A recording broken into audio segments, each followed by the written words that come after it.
When I joined Rotary, it was in the days of strict adherence to classifications. There was one classification for every kind of person, one lawyer, one banker, one real estate guy. And so I joined Rotary in 1992 after Gordon Bartlett left our club. Gordon was with IBM and I was with IBM, and so that opened up a slot. And I took over Gordon's slot in April of 1992.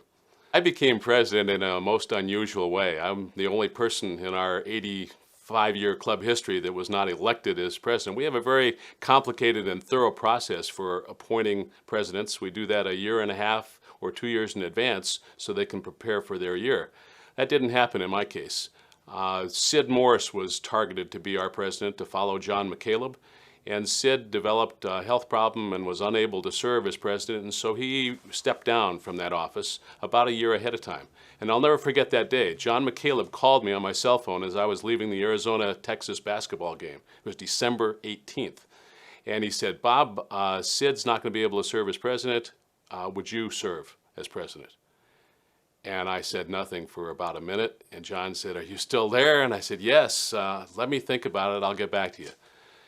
6, 7, 8 weeks went by. I said no to myself 10 or 12 times, and I finally called John and said, "Yes, John, I'll do that." And so I became president-elect with 6 months to go before I took over as president. So it was a crash course. I was able to attend the PETS conference and some training and come up with some ideas for my presidency, but it was probably a blessing in disguise because I didn't have to worry about it for 2 years like most president-elects do. I had 6 months to get ready, and come July 1st, I was ready to be president. Looking back on that year, it was one of the best things that ever happened to me. It was a remarkable experience.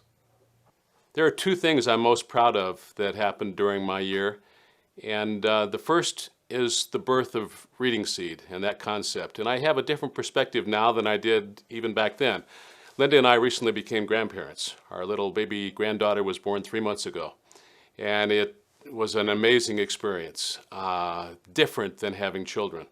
And the reason I make that analogy is because the concept of Reading Seed and the birth of Reading Seed was conceived during my presidency year. And Jim Murphy took it from there and really made it work. And Jim and the people that have followed him have turned Reading Seed into something really spectacular. But it was in my year that that project was picked, and I remember some of the conversations and the discussions that went on among people in our club on what we should do for our centennial project.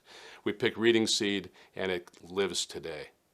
The second thing I'm most proud of is the membership growth that we experienced during my year. I felt that we needed to really push on membership.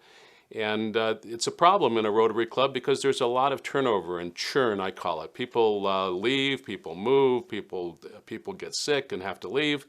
And it's a challenge to keep membership levels at a high level. With the membership committee, I was able to attract quite a few new members. We added 39 members that year and only lost 19 for a net gain of 20. And that was the first time we had gained a net gain in our club in about 5 years. And it took a lot of effort. It's not an easy thing. It takes constant pressure from, or I would say leadership from the president and his board of directors to make that happen. And that was something I was very proud of. We tried some innovative techniques to boost membership, and one was corporate memberships. The idea being that it was getting more and more difficult to attract the top CEO in a corporation to become a regular active member. So the concept of corporate memberships I really borrowed from the Phoenix 100 Club, where you would select a corporate member and have the CEO become an honorary member and then pick someone beneath him in the organization to be the more active participating member. I think that concept still has merit, and I hope that we continue to use that. We had issues all over the place in my year. The biggest one was with the DoubleTree. The person who preceded me, John McCaleb, did a remarkable job of holding down dues and holding down food costs. It turns out that we were paying the DoubleTree $7.63. This is in 2003. $7.63, including tip and tax, for our meals. Can you imagine $7.63 for a meal? Well, DoubleTree couldn't imagine it, and we were starting to get hot dogs and potato chips, and the members were in revolt. And so we complained to the DoubleTree about the poor food quality. They said, "You're not paying us enough." And so there was the issue. They said, we got to raise our costs if you want better food. And so we were faced with doubling or even more of food costs in return for better food. It took a long time of negotiation, and with the great board of directors that I had, we worked out a deal with the DoubleTree to sign a 5-year contract with them that did raise the costs of food, but did also result in improved food quality. I think that helped our club significantly because we were able to plan for a 5-year time frame and control our costs and control our dues escalation. The second issue that I faced in my year was that of when are we going to have our meetings? What is the meeting time? And that's maybe the thing I'm most known for in my presidency as you look back on that. I was all after new members, and I surveyed many, many new members and potential members personally and asked them what times would be most convenient for them, what time would encourage you to come to the meeting. And I got a consistent answer from the business people in the community that 11:30 to 1 would be far better for them than 12 o'clock to 1:30. But change is difficult in our club. We were 83 years as a club, and we've been meeting from 12:10 to 1:30 for 82 years. And you don't change that overnight. And I recognize that, and so we spent 2 months in a kind of a trial mode, just trying it out, seeing how it would work and what the kinks were, and then had a vote. And the club voted 2 to 1 in favor of the 11:30 to 1 o'clock meeting. And we started 11:30 to 1 o'clock, and it seemed to be going well, but there was grumblings and grumblings among some of the members in the club, so we voted again. And son of a gun, 2 to 1 vote for 11:30 to 1. So that lasted for 3 or 4 years in our club, and I think helped us attract some new business members. That was the objective of the whole thing in the first place. There were 2 things that I tried to do that were different and I think innovative for our club. The first was the use of PowerPoint at every meeting. I was convinced in the short time that I had to prepare for this presidency that our club's size was a hindrance to getting involved and engaged in the club. So I said, well, let's try something different. Let's put pictures of members up on the screen every time their name is mentioned. So for birthday boys and girls, for committee members, for board of director membership, anytime a person's name was mentioned, I put their picture up along with when they joined the club, what their classification was, what distinguished them in their Rotary year, what they had been participating in, what their hobbies were, what their birthplaces were, to try to establish some common points of interest between them and members. And I think that worked very well because it's hard in a club of 250 or 280 people to put a name with a face. And you might hear a name but not remember the face, and I figured that if we used PowerPoint, we could address that problem. I think it worked pretty well. And I was nicknamed during my presidency PowerPoint Bob because I used PowerPoint for everything. I didn't like that at first. I thought it was a little demeaning. I wanted to be known as President Bob or something like that, more dignified. But it was a term of endearment, and I ended up taking it that way, and I'm still called PowerPoint Bob. And whenever there's something wrong with the projector, they call on me.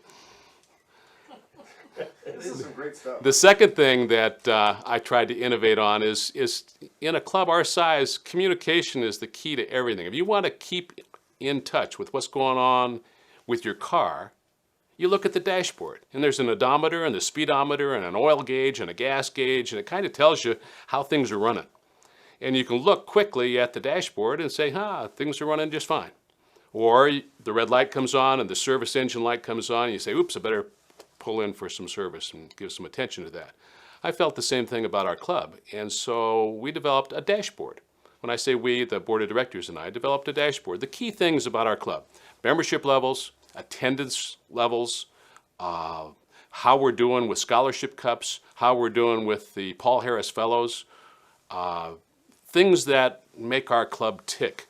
And every week I reported on that. And what was neat about it is that when membership dipped, I got up in the podium and said, hey, it's time to go get some new members. When attendance dipped, I reminded people how to do makeups. And when scholarship cup contributions dipped, I was able to boost that up. And conversely, when they went up, I was able to congratulate our club and make them feel good about what they did. So the dashboard was, I think, a very effective idea. The thing that surprised me most about my year as presidency was how unprepared I was, or any president for that matter, to run a meeting 50 times a year, to run an hour-and-a-half meeting. That is not a skill that you are born with. It is not a skill that comes easy. And while I've been in public speaking and in front of people most of my career, it was a different experience to be at the podium. A president's responsible for the content of the meeting, for the flow of the meeting, for jokes, for fun, for pace, and for starting and ending on time. And that's hard. And it took me a long time to learn how to do that. But at the end, or really about the middle, I got able to do that and was able to control the pace of the meeting. And most of the times, we started right on time and ended exactly on time. And I think that's something important for our club members to be able to count on. The moment that inspired me the most, that gave me chills, was the day that we invited Lute Olson to be our speaker. And our club, I and our board of directors and our club went out of our way to make it a big deal. We invited every other Rotary club. We invited all of our spouses, all of our friends to come to hear Lute Olson. And I'll never forget, I walked in early to prepare for the meeting, and I walked into the DoubleTree, and we had both ballrooms set up. And we had 460 people at that meeting.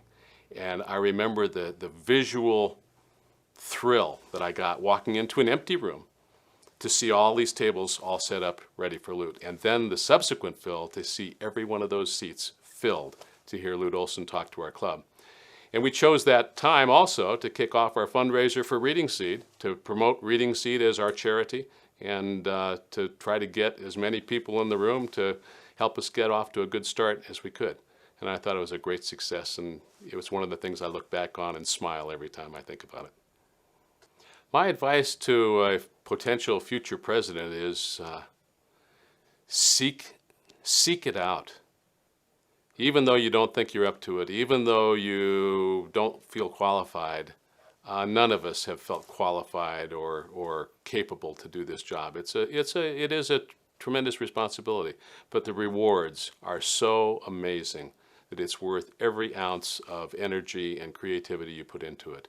You build relationships that among club members that you think are good before you become president, they're better afterwards because of the intimacy of the communication. You connect with almost everybody in the club on a weekly basis. You get to know them much better than you ever did before.